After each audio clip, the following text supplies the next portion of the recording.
మాటండి. ఒకే తల్లి కడుపున రక్తం పంచుకొని పుట్టిన వాళ్ళు ఊపిరి ఆగిపోయేంత వరకు కలిసే ఉండండి. ఆస్తుల కోసం, అంతస్తుల కోసం చిన్న చిన్న మనస్పర్ధలు సాకుగా ఉంచుకొని పగలు, ప్రతీకారాలు పెంచుకొని మాటలు లేకుండా దూరంగా ఉండకండి.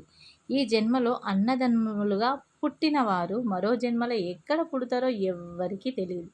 రక్త సంబంధానికి విలువ ఇవ్వండి. ప్రాణం ఉన్నంత వరకు ఒకరికొకరు ఆత్మీయత రాగాల్ని పంచుకోండి. ఒక చిన్న విషయం ఏంటంటే, అన్నదమ్ములు ఎప్పటికైనా విడిపోరండి. మధ్యలున్న వాళ్ళు విడగొడతారు. కాకపోతే అన్నదమ్ములు ఆలోచించరు. ఎందుకు మేము చిన్నప్పటి నుంచి ఎలా పెరిగాము, ఒకరి మీద ఒకరం ప్రేమతో ఎలా ఉన్నాము అని గుర్తు తెచ్చుకోండి. ఏమంటారు? మాటండి. ఈరోజు నేను చెప్పే స్టోరీ ఆడపిల్లలే వద్దు, అబ్బాయిలుంటే చాలు అనుకునే వాళ్ళకి ఈ స్టోరీ అంకితం అనుకోండి. నాకు తెలిసిన ఒక కుటుంబం ఉంది. అందులో 2 ఆడపిల్లలు, 1 అబ్బాయి. మధ్యలో వాళ్ళ నాన్న చాలా కష్టపడి వాళ్ళని పెంచి పెద్ద చేసిన తర్వాత కొన్ని రోజులకైతే ఆరోగ్యం బాగాలేక వాళ్ళ నాన్న చనిపోవడం జరిగింది.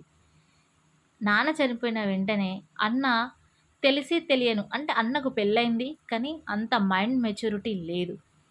జనాలతో ఎలా ఉండాలి, ఇంట్లోల వాళ్ళ బాధ్యత ఎలా తీసుకోవాలి అన్న పెద్దగా అవగాహన ఆయనకి రాలేదు. ఆయన తెచ్చుకోలేదు. 2 కూడా లేవనుకోండి. ఆ కుటుంబంలోని చిన్న కూతురే ఆ కుటుంబానికి ఒక తండ్రిలాగా బాధ్యత తీసుకున్నది. అక్క పెళ్ళి చేసింది. అక్కకి సంబంధించిన డెలివరీలు మిగతా మిగతా వగైరా వగైరా ఖర్చులన్నీ చూసుకుంటుంది. కేవలం ఆ అమ్మాయి ఒక చిన్న జాబ్ చేసుకుంటూ కష్టపడుతూ రూపాయి రూపాయి పక్కకేసి తనని తన కుటుంబాన్ని ఎంతో జాగ్రత్తగా చూసుకుంటుంది. అలాగే వాళ్ళ అన్నయ్యను కూడా తన బాధ్యతతో మార్చింది. ఎందుకంటే అన్న ఆలోచించిండు, నా చెల్లె ఇంత బాధ్యత తీసుకుంటే నేనెంత ఒక అబ్బాయి అయి పుట్టి ఇంటికి పెద్ద ఉండే స్థానంలో ఉండాల్సింది, నేను ఇలా ఏమి చేయలేకపోతున్నా అని అన్నలో కూడా కొంచెం కొంచెం మార్పు తీసుకొచ్చింది ఆ చిన్న కూతురి బాధ్యత. ఆ అమ్మాయి పెళ్లి చేసుకోవడం కోసం కూడా ఆలోచించింది. ఎందుకంటే నాకు పెళ్ళైపోతే అంటే ఆ అమ్మాయికి పెళ్ళైతే అమ్మని ఎవరు చూసుకుంటారు, ఆ కుటుంబాన్ని ఎవరు చూసుకుంటారు అని. కానీ దేవుడి దయ వల్ల ఆ అమ్మాయికి ఒక మంచి సంబంధం వచ్చింది. ఇక్కడ ఆ అమ్మాయిని మెచ్చుకోదగ్గ విషయం ఏంది అంటే, ఆ వచ్చిన అబ్బాయి కూడా వాళ్ళ కుటుంబాన్ని చూసుకోగలుగుతాడా లేదా అని ఆలోచించి మరీ నిర్ణయం తీసుకున్నది. నిజంగా అలాంటి కూతుర్లు పుట్టడం ఆ తల్లి అదృష్టం. అలాంటి చెల్ల ఉండడం ఆ అక్క అదృష్టం. అలాంటి బాధ్యత గల చెల్ల ఉండడం ఆ అన్న అదృష్టం. మొత్తానికైతే అంత చక్కటి ఆడపిల్లని కన్న ఆ అమ్మ నాన్న ఇద్దరూ అదృష్టవంతులే. అయితే ఈ సమాజంలో చాలామంది మైండ్ సెట్ మారిపోయిందండి. ఒకప్పుడు అబ్బాయే ఉండాలి, ఆడపిల్లలు చూసుకోరు, అమ్మాయిలను ఒకళ్ళ ఇంటికి ఇస్తే వెళ్ళేవాళ్ళు, అబ్బాయిలు వారసులుగా ఉంటే మనల్ని చూసుకుంటారు అని. కానీ ఇవాళ రేపు అబ్బాయిలు అందరూ ఒకేలాగా లేరు. ఉంటారు, మంచి వాళ్ళు కూడా ఉంటారు. కానీ తక్కువ శాతమే మంచి వాళ్ళు, అర్థం చేసుకునేవాళ్ళు, అమ్మా నాన్నని చూసుకునేవాళ్ళు ఉంటారు.